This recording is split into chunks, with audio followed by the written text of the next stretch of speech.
close tonight. I got a couple of cats in my feet, but I don't think I got the time. Take it slow, get it right. First of all, congratulations on the complete sellout for the Hartlepool gig. That just the tickets flew. Yeah. I was quite surprised, to be honest. I expected it to sell out because it's only a small venue, but I didn't expect them to go in like a minute, so. About a minute now, yeah. So I think you've rescheduled another gig now for exactly the same day that the new single comes out now, I think. Yeah, so we're doing one the first one's this Friday, which sold out straight away. So then we put another one on for the weekend after, so the Friday, which is when the new single comes out. It's a bit like a release party, I suppose. Yeah, no, that'd be great. Yeah, it worked out really well for you. Selling out and then getting to do another one too on the same day as the release. Yeah, so brilliant. So I mean, the first thing I wanted to talk a little bit about is kind of just about how you came to be, because I know that you did quite a few singles before lockdown. Have you always been a kind of? I know you play with the kind of the lads, you call them, on Facebook all the time. Yeah. Have you always kind of played with the same band, or did it kind of start off kind of homegrown, just you sat at home playing a few songs and then kind of recording them, or how did it all come to be? So obviously when I was younger, like in school and stuff, I used to play in bands and what have you, and then kind of like stopped doing that when I was about like 17 or something like that, and then but I was still playing my guitar in my bedroom, writing songs, and I've always kind of done that. And then I just thought when I was about 19 or 20, so I thought I'll play like a couple of gigs here and there, like just acoustic, and then started playing one after another, and then started doing it a bit more serious, like, and then got offered like a big show in my hometown to play like the town hall, which is like a massive like venue, like kind of thing, like a theatre. So I knew a few lads who all play instruments and playing bands and stuff. So I asked them to join us for that like one show, and then obviously they enjoyed it and they decided to we just kept it going like that, and then it just kind of went from one thing to another, and now it's kind of like we do it quite serious, like, you know. But I mean, the rest of the guys, do they chip in and when it comes to the writing the songs, or do you kind of create the framework of the song and then bring them in to kind of finish it all? Yeah, so I'll write the song at home, usually on like the acoustic guitar, but like obviously I bought like a bit of demoing equipment during lockdown and stuff like that, so kind of started writing a bit different, like by like recording all the parts kind of thing. But usually I'll write the full song and then I'll take it to them, and then we like kind of they'll put their bits and pieces and say maybe we should try this, maybe, and it's like a bit of a back and forth until we eventually end up coming out with like the final product, like. Okay. And what about, I mean, obviously you said that you got your own kind of demo stuff there at home, but I mean, you'd released quite a few singles before lockdown, but then when lockdown hit, you still managed to kind of keep the ball rolling. You released, I think, was it 4 singles last year? How did you manage to do that? Had you already recorded stuff just pre-COVID that kind of helped you to get through, or did you adapt to the situation and record stuff on your I mean, with this demo setup that you got at home, did that help you to kind of record and write new songs during lockdown? Yeah, so kind of what happened was so at the back end of 2019 we played like a massive headline show to like 400 people, sold out that first venue I mentioned. We sold that out like 18 months after playing it for the first time, and start of 2020 we were going to like kind of kick on and like have a proper serious push at it. So I'd already like built up a bank of songs which was all recorded, ready to release throughout the course throughout the like 2020, and then obviously in March that's when like COVID hit and that, so we kind of pushed that all back a year, and then obviously it kind of got to a point like I think it was about October time when I released like my first one of that batch, and so then I just thought, well, we may as well, because I was writing loads at home as well and there's plenty of material, so we just kept the ball rolling and try to keep as like busy as we could, even though we couldn't gig, kind of thing, you know what I mean? Try and keep it going, keep it ticking over. Yeah. And in terms of the releases, was there any kind of decision behind which ones you released at what time, especially during COVID? Because it's kind of like, I don't know, a lot of people try to kind of steer away from releasing anything. I mean, it's hard not to think about lyrics relating to COVID and stuff when you hear stuff. I'm the same when I watch a film, I'm like, bloody hell, this could be in COVID times, no? But even when even if it wasn't filmed then. So was there any kind of decision behind which songs you actually released kind of to chip people up more than anything? Yeah, but we kind of already always had like a plan of the order that we're going to get released at. Then like it was a case of when. So I remember like in 2020 we released the first one in like October time, and it was kind of a case of like we haven't like put a song out in like well over a year. So like let's just like put a song out because like so that's when we put the first one out, and then in the start of 2021 it would have been, things started looking a bit more optimistic. So it was like, right, let's just hit the ground running this year, release them all. So we put like a release plan out, and it didn't end up going the way we wanted because we ended up back in another lockdown and stuff like that. But it still turned out all right, you know what I mean? But Yeah. like I say, because I've got that much kind of materials like I'm sitting on at the minute and like ready to go and record kind of thing. We just thought, like, let's get it out, and there's no point in sitting on them for too long. Well, it took two girls from the south side to get me onto the right line and open up my eyes.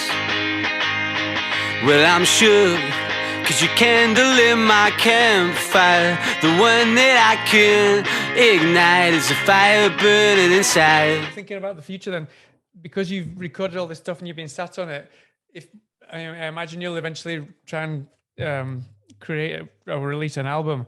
Do you think that the stuff that you've been had recorded pre-COVID or at the beginning of COVID will be stuff that will remain just as singles, or do you think that that could kind of end up on an album of some sort in the future? Yeah, like I said, I've that's obviously the aim, but like I've not thought that like far ahead with that yet. Like, right.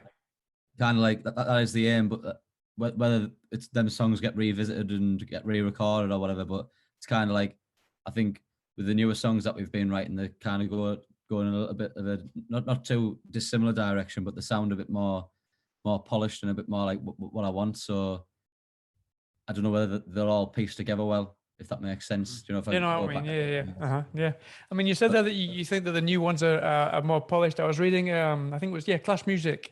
They said, like, they described you as you are steeped in indie favorites, but you bring your own approach to the table, reworking standard tropes to produce something distinctive. Is that something that just kind of comes naturally, or are you kind of very self-aware of that kind of the indie tropes, and you try and kind of stay in there but do something different, or does it just kind of come naturally most of the time? I think most of the time it kind of comes without thinking too much into what we're trying to do. Do you know what I mean? So I just kind of like pick my guitar up and then like just have ideas and mess around with them. And then I think that kind of that sound that we always gets tied to us is just because probably that's the kind of music that I listen to, so that just naturally kind of comes out. We always try and do something a little bit like different though, not have like one song sound too similar to the next song that we release kind of thing. Do you know what I mean? Yeah. I think all songs that we've released even though they all sound, they have like quite like, I'd say we have like a sound, but I don't think they sound the same, if that makes sense.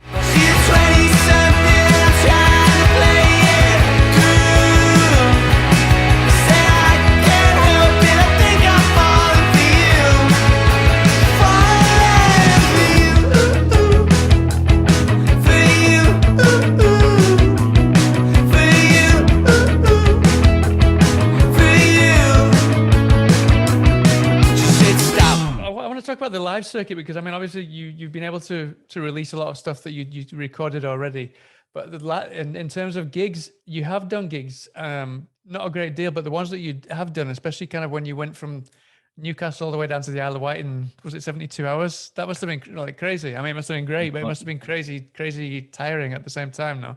Yeah, well, I done all the driving as well, so it was it was hard work, but yeah, no, like I say, that was like, I think it was September last year, and that was like, so I think we played on the Friday in Newcastle, and then we at like 3:30, and we had to be in the Isle of Wight before 2:30 on the Saturday. So like it was like 23 hours to get down there, but like I say, it was a quality experience, and we had a good laugh in that, so it wasn't too tiring.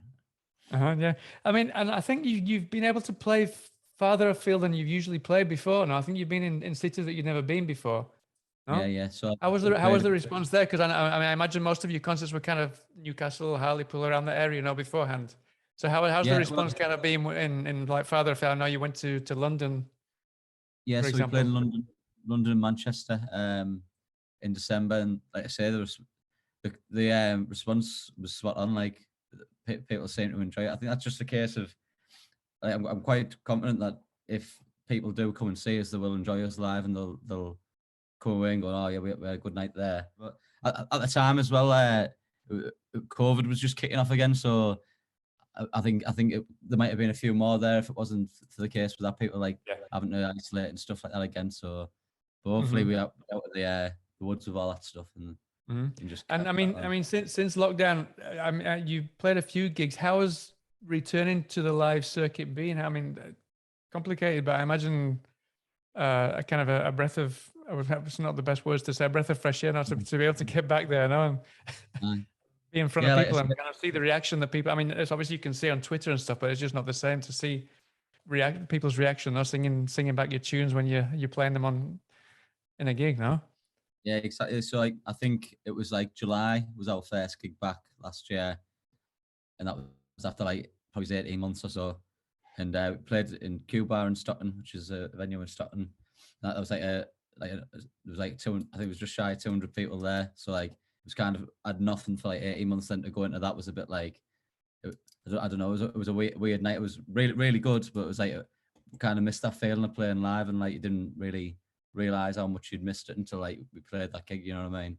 Then so we just try to keep as busy as possible since then and play as many shows as we can, and hopefully continue into this year playing plenty, because that's what we love doing really, is like playing live for people and yeah, so yeah, brilliant. So I want to come on to this new single, which is out this Friday, no, the next Friday, on the 20, is it 20? I can't remember. 25th, no, 25th, yeah.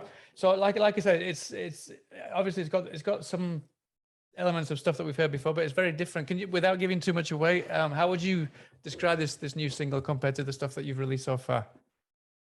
So yeah, I'd probably say it's a bit more like reflective and stuff like that. I think it's kind of like, whereas all my other stuff's quite poppy and quite like about like love and stuff like that. This is kind of more like a bit, I'd say, well, I don't know if it's inspiring, but like, but you listen, like it's more thought put into it maybe. So I don't know.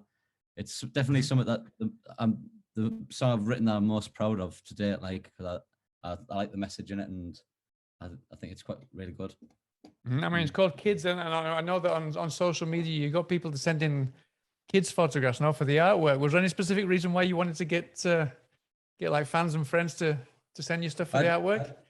Yeah, well, I just thought it was a good idea. Like, I kind of had the idea I was going to use stuff from like when I was a child and stuff like that, and then I thought, why not get everyone else involved and they can have their own little piece of the photo in the art and the artwork or whatever it might be. So yeah, I just thought it'd be a nice touch to get like fans involved and friends and family and stuff like that. So yeah. Brilliant. And I imagine in ththese gigs that you got coming up soon, you'll be playing that and maybe a few more new songs, or just that one for now? Yeah, no. So like I say, we're playing some of the new material that we'll be releasing this year as well. So I kind of wanted to play these little small shows just to kind of almost like test run some of the new material to see how it goes down and see what people think of it, you know. So yeah, we're playing new stuff. This might be the only time we play it until we release it later in the year, but yeah, we'll be trying some new stuff at these two gigs coming up. Brilliant. And then also you've got plenty of radio time as well. You've been on like BBC Introducing, Radio X, Amazing Radio. What would be your advice to people trying to get noticed and get airplay? I think it's just luck, really. I think like I say, with BBC Introducing, Rihanna, who does like our low, I'm from the northeast, so it's like BBC Tees. Rihanna, who does that's always been very supportive of the music I've been releasing. And then with Amazing Radio, I don't know if you know Frankie Francis from Frankie and the Heartstrings. Right. Yeah. I remember that band. Yeah.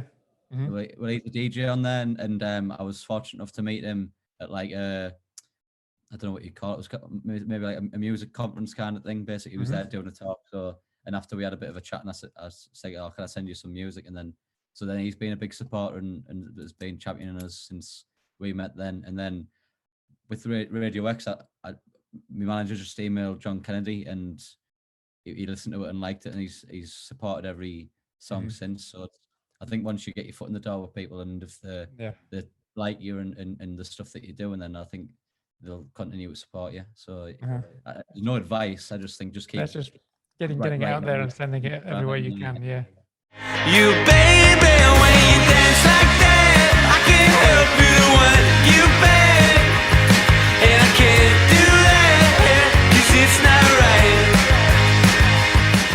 know if you've seen any of the other ones that I've done before, but what I like to do is to get the people that are on here to help promote other kind of upcoming bands and musicians that they've kind of discovered over the last couple of years or so that they'd like to get the word out about. So is there anyone that comes to mind? I know it's difficult because you don't want to miss someone out and they're like, why the hell didn't you mention me? But if there's anyone that you could recommend would be great. Yeah, the first one that springs to my mind is an artist from Darlington, which is in the northeast also. I don't know if you've heard of him. He's called Luke Royalty. He's like no, I haven't. No. It's quite like, well, I don't know how we describe it. It's like quite soulful and a bit more R&B stuff. But he might completely disagree with me, like, but I'd definitely worth checking him out. And then there's another band from the town where I'm from called Leopard Rays. So they're yeah, I've heard those. Yeah, I know those. Yeah. Yeah, some of the new songs that they've been releasing have been spot on. So they're the same as me. They just keep working hard and keep plugging away. And then I'll think of one more. And then there's a band called Stanley's from Wigan. I think you've. Yep, that was the first show. That was the first show. They're on the same label as you know. Yeah. Yeah. So that's I'd heard of them before, and they've got the same manager as me now. And then so I've done a bit more digging. And I really enjoy what the guys are doing now. So hopefully we'll get some gigs together this year. And well, that'd be great. Yeah. Forward to meeting them and stuff like that. Yeah. So yeah. Brilliant. So I mean, just to finish off then, what's next? You got your single, you got these 2 concerts, and then have you got anything else lined up? Because I know when you went on tour briefly during COVID, that was something you prepared like 18 months beforehand, I think. So have you kind of got anything planned in the near future that you can tell us about? So yeah, we've got a couple of festivals and that lined up for this year, some later in the year. So we're heading back into the studio, I think. What's the date today? So the 24th, we'll be back in the studio just the day before we release Kids. So we're going to be hopefully working towards putting an EP out towards like maybe summertime, back end of the year. Right. So there'll be plenty of gigs in between then, but then hopefully like maybe scout on a little tour or something like that towards the end of the year and see how we go from there. Yeah, but like I say, we're just trying to keep as busy as possible. Yeah, and this EP that you say, is that going to be all new material? Yeah. So that'll be all new stuff. Yeah, like four new tracks at the plan to release this year, I think. So whether we do it all as one or whether we release a couple more singles, then do an EP at the end of the year, it's all in the planning stages at the minute. So, but yeah. So, and what about? I mean, you said your gig in Hartlepool sold out in seconds. What is the music scene like in Hartlepool at the moment? Considering we haven't got like we've only got one recognised venue and that's not open really often. It's brilliant, to be fair. There's lots and lots of good young musicians and older musicians as well. As lots of music in the town and lots to be proud from with Hartlepool. So yeah, I think people have all the newer artists and stuff kind of thing that I've seen coming out now. They all kind of have maybe picked up on the good traits that older artists do, like so that they do things properly, release things properly, put artworks and stuff, and like have release nights and stuff like that. So it's positive to see that like everyone's kind of doing things the right way, and I think it's only positive for the town. Like, because I was reading. I mean, you said there's only one venue there, but I was reading an article that you did. You said like your 5 favorite bars in Hartlepool or something like that. Was that kind of related to? Is it common over there to for kind of groups to play like live music nights there and stuff like that, and the pubs as well over there? Yeah. So like, there's plenty of pubs where bands will play, and there's like you say, older musicians, young bands just starting out. There's all sorts on, but like I said, there's only one real music venue kind of thing. There's a couple of like theatres and stuff like that, bigger things, but they usually feel like pantomimes and stuff. You know what I mean? Right. Yeah. You can't see yourself in a pantomime anytime soon. Well, I don't know if I put a dress on and a wig and a bit of lippy, like I don't know. Brilliant. Well, listen, Michael, thanks so much for your time. Really appreciate it. I can't wait for the single to come out. I loved it to bits, and hope to catch you at a gig sometime soon. Hopefully. Definitely, Howard. Yeah, nice one. Nice speaking to you, man. Yep, nice to see you. All right, speak to you soon then. Take care then. Bye then. Cheers, Michael. With you.